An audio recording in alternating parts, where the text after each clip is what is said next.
అంకం news కి స్వాగతం. రాష్ట్రంలో రోజు రోజుకు భూగర్భ జలాలు పడిపోతున్న తరుణంలో రైతులు అప్పులు చేసి బోర్లు వేస్తున్నారని వ్యవసాయ మరియు రైతు సంక్షేమ కమిషన్ చైర్మన్ కోదండ రామరెడ్డి వివరించారు. నీరు ఉంటేనే పంట సాగు చేయాలని, వేసవి కాలంలో సాహసం చేసి అప్పుల పాలు కావద్దని రైతులకు విజ్ఞప్తి చేశారు. ముఖ్యమంత్రి రేవంత్ రెడ్డి చేయవలసిన పనులన్నీ చేస్తున్నాడని, రాజకీయ పార్టీలు, ప్రతిపక్షాలు రైతులను మానసిక ఒత్తిడికి గురి చేసేలా ప్రకటనలు చేయవద్దని హెచ్చరించారు. తెలంగాణ ప్రాంత రైతాంగానికి కిసాన్ ఫార్మర్ వెల్ఫేర్ కమిషన్ నుంచి మీకు విజ్ఞప్తి. తెలంగాణ రాష్ట్రంలో మనము ఈరోజు ఫిబ్రవరి మాసంలో ఉన్నాము. మామూలుగా ఇది మార్చి తర్వాతనే ఎండలు ముదురుతాయి. అట్లాంటి పరిస్థితికి భిన్నంగా మార్చిలో ఫిబ్రవరి లోపలనే ఎండలు తీవ్రంగా వచ్చినాయి. ఎక్కడ పడితే అక్కడ పంటలు ఎండిపోతున్నట్టుగా, రైతులు పెట్టుబడి పెట్టి పాపం ఇబ్బంది పడుతున్నట్టుగా, కొందరైతే ఇంకా ఒక అడుగు ముందుకేసి చాలా మానసికంగా ఇబ్బంది పడుతున్నట్టుగా మా కమిషన్ దృష్టికి వచ్చింది. రైతాంగంతో ఒకటే మనవి, ఎప్పుడు కూడా ప్రకృతి ఒక రకంగా ఉండదు. ఒక్కసారి తెలంగాణ రాష్ట్రం ఏర్పడ్డ తర్వాత తెలంగాణలో బాగా ఎక్కువ వర్షాలు పడ్డ రోజులు చూస్తే 13.89 మిల్లీమీటర్లు 2022-23లో పడ్డాయి.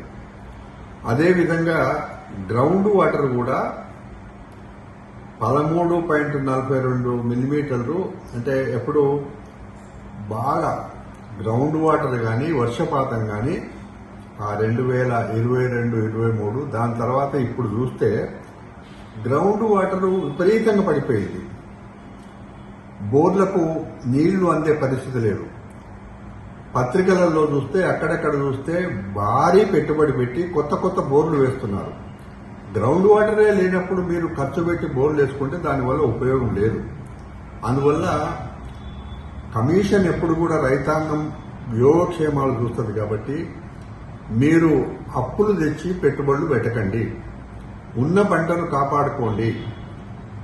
అదనంగా వరి వేయడానికి మీరు మంచి పద్ధతి కాదు, మానుకోండి.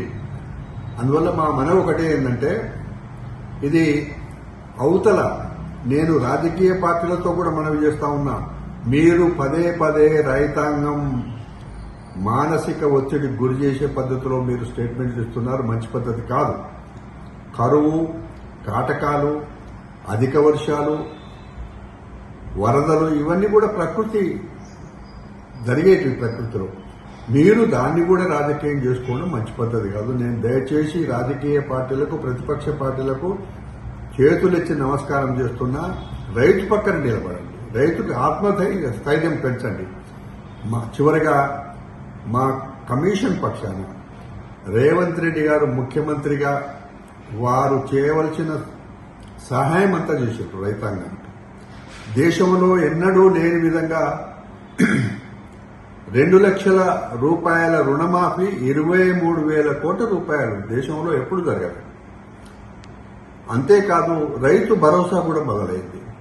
అంతేకాదు ఎన్నడూ లేని విధంగా సన్న వడ్లకు 500 బోనస్ కూడా ఇవ్వడం జరిగింది. ఇవన్నీ వ్యవసాయ రంగానికి ఒక రైతు బిడ్డ కాబట్టి ఈ సంవత్సర కాలంలో ఇవన్నీ కూడా రైతాంగానికి పెట్టుబడి కింద ఉండడానికి, అప్పుల బాధ నుంచి తొలగించడానికి చేసిన ప్రక్రియలు.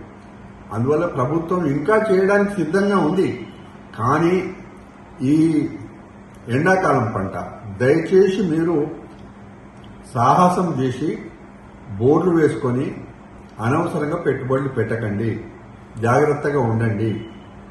మీ డబ్బులు కాపాడుకోండి, నీటిని కాపాడుకోండి, పంటలు ఎండబెట్టుకోకండి. దయచేసి మీకు విజ్ఞప్తి చేస్తున్న ఒక రైతుగా కూడా, ఇది మన జీవితంలో చూస్తే అనేక సందర్భాలలో కరువు వచ్చింది, కాటకాలు వచ్చినాయి. దాన్ని రైతే తట్టుకున్నాడు కానీ ఇంకెవరు కూడా వశం కాదు.